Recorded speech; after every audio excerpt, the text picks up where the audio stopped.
खूबसूरत नज़ारा आपने देखा चित्रकूट का है, जो कि छत्तीसगढ़ में फेमस है, और एक खूबसूरत सी आवाज़ जो छत्तीसगढ़ में फेमस है। और जो आवाज़ है वो एक ऐसी शख्सियत की है जिसने छोटी सी उम्र में बहुत बड़ा मुकाम हासिल किया है, बहुत से गाने गाए हैं, और वो शख्सियत आज चित्रकूट महोत्सव के आखिरी दिन में समापन कार्यक्रम में अपनी प्रस्तुति देने पहुँचे हैं। उस शख्सियत का नाम है आरू साहू। नाम सबने सुना होगा, देखा होगा। आज वो बस्तर पहुंची है, तो हमने भी सोचा क्यों ना बस्तर डायरी भी उनसे पहुंचे, उनके पास उनका इंटरव्यू लेना है। जैसा कि आप सबको पता है कि बस्तर डायरी के माध्यम से जो मोटिवेशनल वीडियोस जो हैं और मोटिवेशनल लोगों से हम लोग बात करते हैं लगातार, की कोशिश करते हैं कि उनसे उनके बारे में जाने, कैसे उन्होंने ये मुकाम हासिल किया। तो आज उसी कड़ी में हमारे साथ बस्तर डायरी के अध्याय में जुड़ने जा रही हैं आरू साहू, जो कि चित्रकूट महोत्सव के समापन कार्यक्रम में अपनी प्रस्तुति देखने आई हैं। उनकी प्रस्तुति भी दिखाएंगे। उससे पहले कुछ समय हमने इनका लेके इनसे इंटरव्यू हम इनका करेंगे, उनके बारे में जानेंगे। और अगर आपके कुछ सवाल हो इनसे पूछने के लिए, तो आप मेरे कमेंट्स बॉक्स में कमेंट्स कर सकते हैं। उन जवाबों के सवाल भी आपको ज़रूर मिलेंगे। और सबसे पहले स्वागत है बस्तर डायरी में। आप सभी को मेरा प्रणाम, मेरा जय जोहार है। कैसी हो आरू? अच्छी हूँ, आप कैसे हैं? मैं बढ़िया हूँ। कैसा लग रहा है चित्रकूट आके, बस्तर आके? चित्रकूट आके बहुत ही ज़्यादा अच्छा लगता है, क्योंकि यहाँ का माहौल इतना अच्छा है, यहाँ का नेचर, यहाँ का सब चीज़ बहुत ही ज़्यादा अच्छा है, इसलिए। बहुत से प्रोग्राम हम करते हैं, आप करते हो, बहुत फेमस हो और बहुत सारे गाने भी गाए हैं। लोग अक्सर देखते हैं, सीएम के साथ देखते हैं, बड़े बड़े कार्यक्रम में देखते हैं लगातार। जैसे कि पता चला कि कल भी आपका मेन पार्ट में कुछ कार्यक्रम था, उसको खत्म करके तत्काल प्रभाव से आप यहाँ पे आ गए हैं, पहुँच गए हैं बाय रोड। तो थकान नहीं होती है?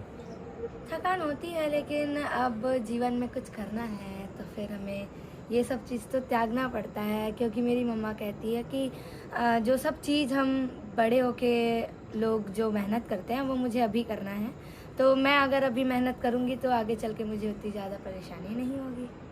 क्या लगता है कि अब हम जब गाना गा रहे हैं और फेमस हो गए, तो अभी और भी कौन सी ऐसी चीज़ें हैं जो आप करना पसंद करोगे अपने जीवन में? मैं हमेशा छत्तीसगढ़ को रिप्रेजेंट करते आई हूँ, और आगे चल के भी छत्तीसगढ़ को रिप्रेजेंट करना ही मेरा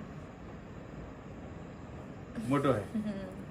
कोशिश है कि कोशिश है कि छत्तीसगढ़ को हमेशा मैं रिप्रेजेंट करती रहूं। और मेरी सोच ये है कि जैसे हमारी लता मंगेशकर दीदी थी, जो कि पूरे विश्व में दीदी के नाम से प्रसिद्ध थी, वैसी मैं विश्व में छत्तीसगढ़ की बेटी के नाम से अपना नाम आगे बढ़ाना चाहती हूँ। और क्या लगता है कि क्योंकि एक बहुत छोटी उम्र में है, कैसे आपको लगा कि मेरे को गाना गाना चाहिए? कैसे मोटिवेट हुए आपकी गाना आपको गाना चाहिए, और क्या सोच के आप इस लाइन में आए? मतलब एक छोटी सी उम्र में लोग बोलते हैं कि भाई छोटी सी उम्र में बहुत सारी चीज़ें सीखने की होती हैं, लेकिन आप गाना गाना शुरू किया और आप इतने फेमस हो गए।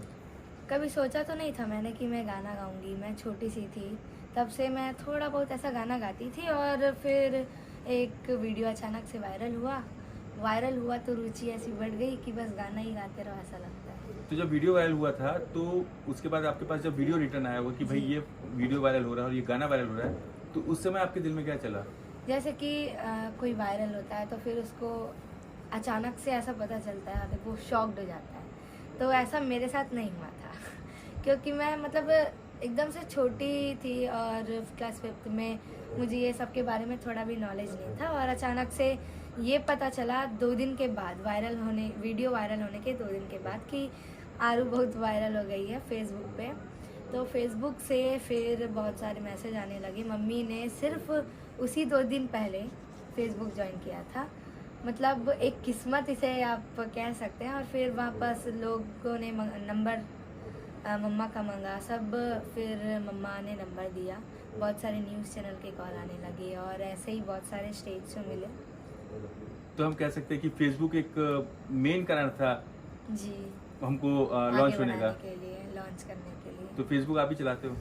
नहीं, मैं नहीं चलाती, मेरी मम्मा चलाती, जो भी हैंडल करना रहता सब चीज़। आरू, थोड़ा सा अपने गांव के बारे में बताओ। ऐसा सुना है मैंने, एक छोटा सा गांव है, नगरी के पास है, और वहाँ से आपने पढ़ाई की, पढ़ाई कर रहे हैं अभी। तो किस तरह की दिक्कत कुछ आती है, क्योंकि एक बड़े स्टेज पे अब आप हैं, क्योंकि छत्तीसगढ़ के और पूरे देश के लोग आपको जानते हैं, तो कहीं तकलीफ होती है कि भाई अब मैं कैसे मैनेज करूँगी, क्योंकि आने वाले समय में और भी मेहनत करनी है और भी आगे जाना है, छत्तीसगढ़ का नाम जैसे आपने बोला कि मेरे को बढ़ाना है, तो कहाँ दिक्कतें आती हैं, दिक्कतें नहीं आती हैं? वैसे तो आप लोगों को बताना चाहूँगी कि मैं महानदी के उद्गम स्थल से हूँ। आप लोग को बताना चाहूँगी कि सिहावा नगरी आप लोगों ने सुना होगा, जहाँ सप्तऋषि के धाम है, उसी के बीच एक छोटा सा गांव है डोंगरडुला। वहाँ से मैं बिलोंग करती हूँ और डोंगरडुला में मुझे रहना बहुत अच्छा लगता है, क्योंकि मुझे ऐसा शहर अच्छा नहीं लगता उतना। प्रोग्राम्स के लिए ही मैं ऐसे बाहर आती हूँ, और जैसे कि गांव में हूँ तो गांव में ऐसा माहौल मिलता है बढ़िया, सब परिवार एक साथ मिल के रहते हैं। और जैसे कि मैं शहर वगैरह में जाती हूँ तो सब ऐसे एकदम से भीड़ में जाओ तो सब पहचान लेते हैं, और गांव में रहो तो कोई कोई मतलब यकीन ही नहीं करता कि ये आरू साहू है। अब जैसे आप बता रहे हो कि आप गाँव से, जी। आपको गाँव अच्छा लगता है, गाँव आपकी पसंद है, लेकिन अब जब शहर आते हो, क्योंकि नाम बढ़ रहा है तो आपको भी बढ़ना है आगे और बड़े बड़े प्रोग्राम्स करने हैं, क्योंकि एज अ सेलिब्रिटी छत्तीसगढ़ के आप प्रेजेंट करते हो, छत्तीसगढ़ को प्रेजेंट करते हो, कई कार्यक्रम में, गवर्नमेंट कार्यक्रम में आप प्रेजेंट करते हो, तो उस टाइम आपको थोड़ा सा अटपटा लगता होगा जब लोग बोलते हैं कि यार सेल्फी, एक प्लीज सेल्फी हो जाए। नहीं, अटपटा तो नहीं लगता, क्योंकि काम हमारा यही है, इसी से हमें प्रसिद्धि मिली है। आप जैसे कि फेसबुक में मेरा वीडियो वायरल हुआ था, तो कोई वीडियो बनाया और डाला तभी तो हम वायरल हुए, और अगर इस चीज़ को हम नहीं करेंगे तो फिर हम कहाँ के रह जाएंगे। तो मतलब मेरे को लगता है कि शायद बस्तर डायरी के जो इंटरव्यू हो रहा है, बस्तर डायरी का इंटरव्यू, आरू साहू का इंटरव्यू बस्तर डायरी में हुआ, तो वो भी शायद वायरल हो जाएगा।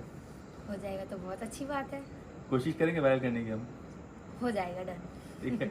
अच्छा आरू, और पर्सनल अपने बारे में कुछ बताइए, घर में कौन कौन है, कितने लोग हैं, और किस तरीके से आप पढ़ाई को भी, क्योंकि 9th क्लास आपने बताया, 9th क्लास में अगले साल बोर्ड है, जी। तो पढ़ाई को कैसे मैनेज करते हो, और घर में जो काम है उनको कैसे मैनेज करते हो, ये पढ़ाई के अलावा और भी कुछ काम होते हैं घरों में, पारिवारिक काम होते हैं, उनको कैसे मैनेज करते हो। अब इतनी सुविधा तो मुझे स्कूल से मिलती है। मेरा स्कूल है जीनियस पब्लिक स्कूल नगरी में। अब जैसे कि मेरा कॉपी कंप्लीट नहीं है तो फिर मेरे स्कूल से मुझे हार्ड कॉपी मिल जाता है, और स्कूल से भी पूरी सपोर्ट रहती है मेरी। और जैसे कि मैं पढ़ाई है, मतलब पेपर आ रहा है, तो फिर उस बीच हम शो वगैरह नहीं लेते, बहुत ही ज़्यादा कम लेते हैं, और अगर लेते भी हैं तो फिर मेरे स्कूल वाले मैनेज कर लेते हैं कि इस दिन दिला लेंगे या फिर और कुछ, तो ऐसा मैनेज हो जाता है। और ज़्यादातर हम लोग हॉलीडेज़ पे ही ज़्यादा प्रोग्राम्स लेते हैं, और या तो लेते हैं तो महोत्सव, जैसे कि आज चित्रकूट महोत्सव, कल था मैन पाट महोत्सव, और उसके पहले झुमका महोत्सव था, ताता पानी महोत्सव था, अब इसके बाद हमें जाना पाली महोत्सव। छत्तीसगढ़ी गानों में ज़्यादा रुचि है, तो कभी लगता नहीं कि हिंदी गाने भी मैं कोशिश करूँ जो हिंदी गाने भी फेमस हो, और गाने आपके जो हैं वो गाने आप खुद लिखते हो या कैसे करते हो। हिंदी गाने भी मैं बहुत ही ज़्यादा अच्छे से गा लेती हूँ, लेकिन अब कोशिश तो मेरी जारी है कि मैं हिंदी गाने भी अच्छे से करूँ।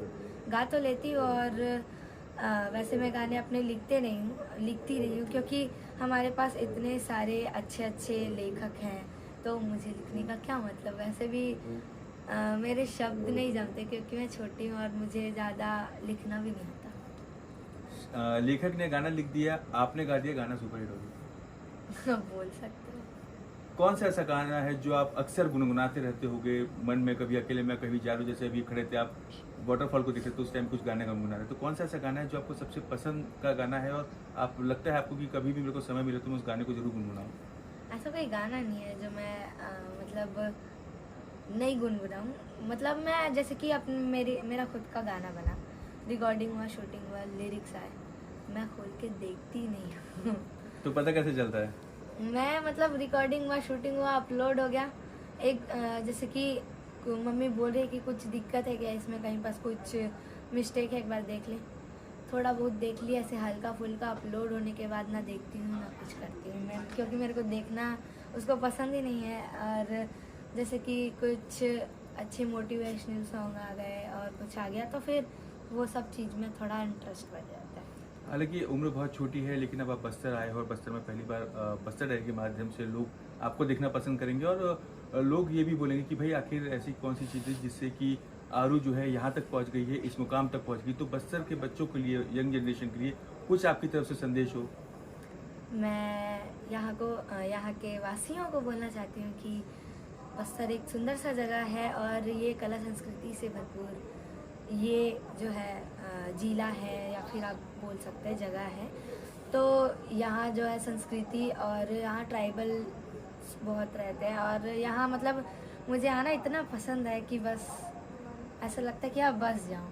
और आप लोगों को मैं कहना चाहती हूँ कि आप लोग बस्तर गाने, आपकी लैंग्वेज इतनी प्यारी है गोंडी, और जो भी हम लोग बोलते हैं यहाँ बस्तर में बहुत ही ज़्यादा प्यारा लगता है। और मैं कोशिश करूँगी कि गोंडी और हल्बी में भी मैं एक आध अपने गाने निकालूँ। जब आप एक गाना गाते हो तो उस इस छोटी सी उम्र में उनके सुर कैसे पकड़ते हो, मतलब कैसे आपको समझ में आता है? आपका वो शुरू से ही रहा है कि आप उनको भी सिखाया जाता है आपको? वैसे मैं आज तक अच्छे से सीखी नहीं हूँ, जैसे कि मैं कोई अगर आप ये बोलोगे अच्छे से नहीं सीखे तो यार इतनी पब्लिक आपकी फैन है, कैसे फैन है? नहीं, सच्ची में मैं सीखी नहीं हूँ। मैं जितना मतलब मैं कुछ भी कर रही हूँ सब घर से ही कर रही हूँ, मम्मी पापा से। और जैसे कि मुझे बड़े बड़े कलाकार मिल जाते हैं तो मैं उनसे थोड़ा थोड़ा एक्सपीरियंस ले लेती हूँ। जैसे कि कहीं पास कुछ गाना नहीं बन रहा है तो भैया मैं यहाँ पास गा रही थी, मुझे ये नहीं बना, आप मुझे ये बता दीजिए।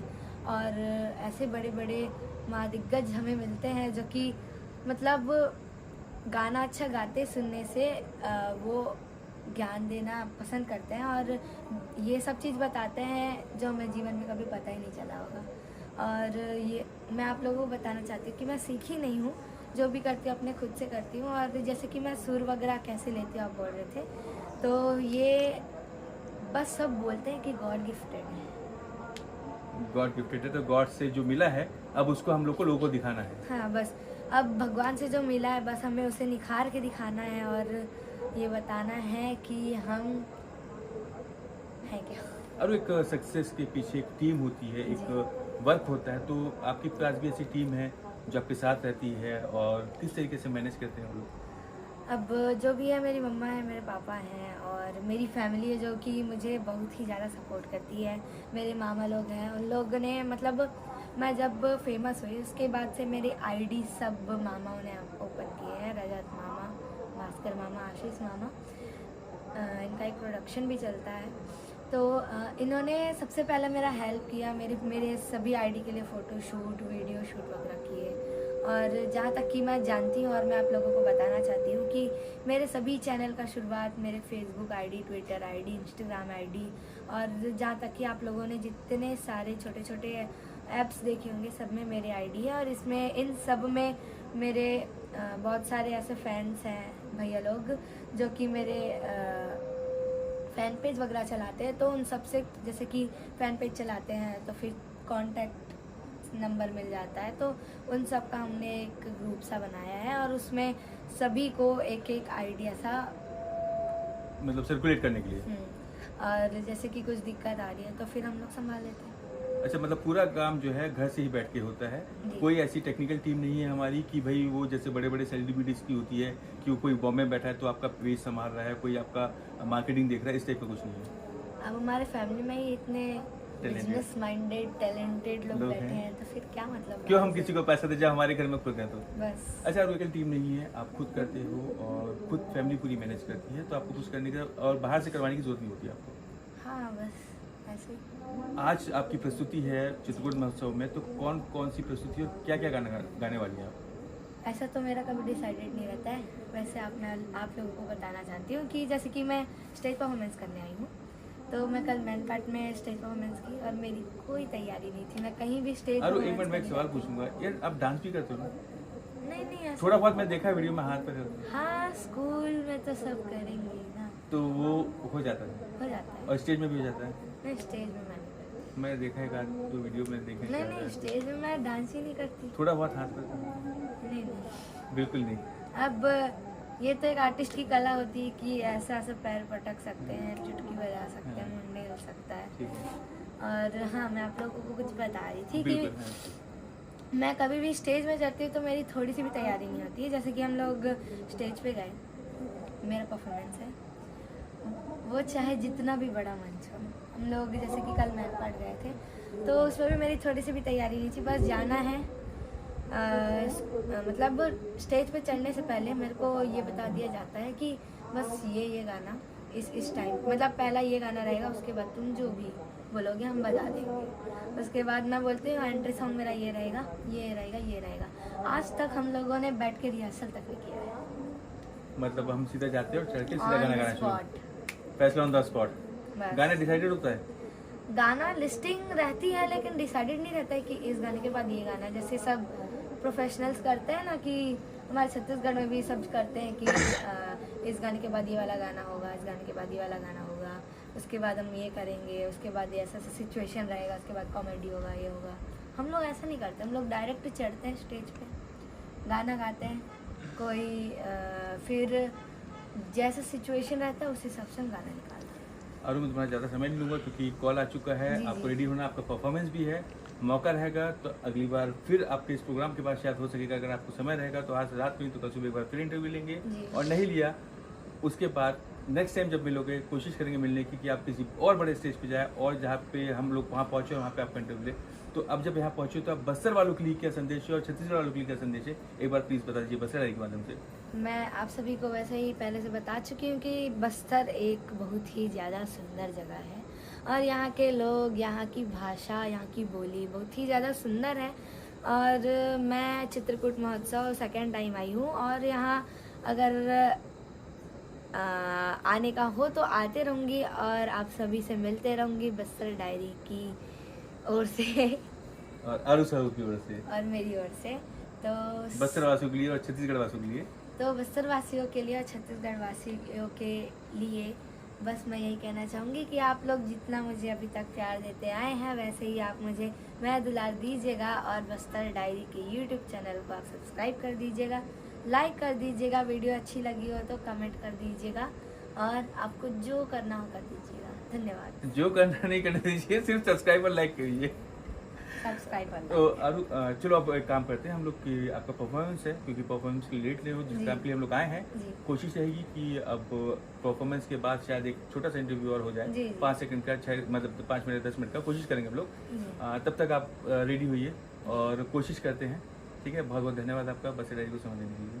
धन्यवाद। जय जवाहर, जय भारत, जय छत्तीसगढ़। जैसा कि आपको कहा था कि प्रोग्राम के बाद कोशिश करेंगे आरू साहू से बात करने के लिए कि परफॉर्मेंस कैसा रहा और कितना उनको पसंद आया चित्रकूट और चित्रकूट का माहौल। तो प्रोग्राम के बाद आरू साहू हमारे साथ मौजूद हैं, उनसे बात करते हैं। कैसा लगा आरू? बहुत ही ज़्यादा अच्छा। मज़ा आया? बहुत ही ज़्यादा मज़ा आया। पब्लिक का रिस्पॉन्स कैसा था? अच्छा था। अगली बार का क्या प्लान है फिर? बस आप बुलाओ, बस्तर बुलाए? बस आप बुलाओ। फिर इस बारी तो थोड़ा कम समय मिला, अगली बार आप अच्छे समय के लिए बुलाओ। लेकिन पहले से ज़्यादा था शायद। हाँ, पहले से ज़्यादा अच्छा लगा। अच्छा, सवाल ये कि है, लोगों ने सवाल पूछा कि बस्तर आया तो क्या हिंदी गाना भी गा सकते थे हम? हिंदी गाना तो वैसे मेरे कलेक्शन में है और मैं हिंदी गाना गाने भी वाली थी, लेकिन यहाँ और भी कार्यक्रम है तो बनता है। तो मज़ा आया वाकई कि यहाँ पे चित्रकूट महोत्सव में जो प्रोग्राम हुए और जिस तरीके का भीड़ था और जैसे लोगों ने प्रोत्साहन किया, वाकई मज़ा आया। जैसे कि मैंने आपको बताया था कि मज़ा तो बहुत आता है, इस बार भी बहुत ही ज़्यादा मज़ा आया। और अभी तो नितिन दुबे भैया का भी प्रोग्राम है यहाँ, बहुत ही ज़्यादा मज़ा आएगा। क्या लगता है कि आने वाले समय में आप कोशिश करेंगे बस्तर दोबारा आने की? और जो पहले भी आपने इंटरव्यू के इससे पहले बताया था कि लोगों को संदेश है, बस्तर वालों को संदेश है, और जिस तरीके के गाने आपने गाए और लोगों ने वाकई उत्साहवर्धन किया, और साथ ही यहाँ के जो पब्लिक थे, जो जनप्रतिनिधि थे, उनका कितना सहयोग आपको दिखा यहाँ पर? जैसे कि कल मेरा बर्थडे था, कल मैंने मैन पार्ट पे केक काटा और उसके पहले मैंने राजिम में केक काटा था, और आज यहाँ सांसद जी जो हैं मेरे लिए केक मंगवाए हैं और आज भी मुझे केक काटना है। तो यानी कि हम बोल सकते हैं कि 14, 15, 16 मेरा बर्थडे सेलिब्रेट हो रहा है, और शायद कल भी हो जाए तो बढ़िया हो। कल अगर कहीं प्रोग्राम होगा तो वहाँ भी सेलिब्रेट हो जाएगा? नहीं, प्रोग्राम तो नहीं है, कल मैं अपने नानी के यहाँ केक काटूँगी। अच्छा, नानी का केक काटेंगे? नानी का केक का सेव है? नानी का केक बचा हुआ है? हाँ। तो ठीक है, ये आरू साहू थे और वाकई एक प्रतिभा है, बच्चे पे छोटे बच्चा है, बहुत शानदार तरीके से उन्होंने लोग उत्साहवर्धन किया और वाकई लोगों को भी खूब मज़ा आया। जिस प्रकार से आपने देखा, लोग काफ़ी उत्साह से इनका गाना सुन रहे थे, और लोगों की उम्मीद भी थी कि लोग कोशिश भी कर रहे थे कि ये लोग हिंदी गाना गाए, लेकिन समय की पाबंदी के कारण समय कम था, इसलिए हिंदी गाना भी नहीं गा पाए। खैर, लगातार बस्तर डायरी के माध्यम से आप बने रहिए, देखते रहिए ऐसे प्रोत्साहन लोगों को और प्रोत्साहित लोगों को, जिससे मोटिवेशन मिलती है।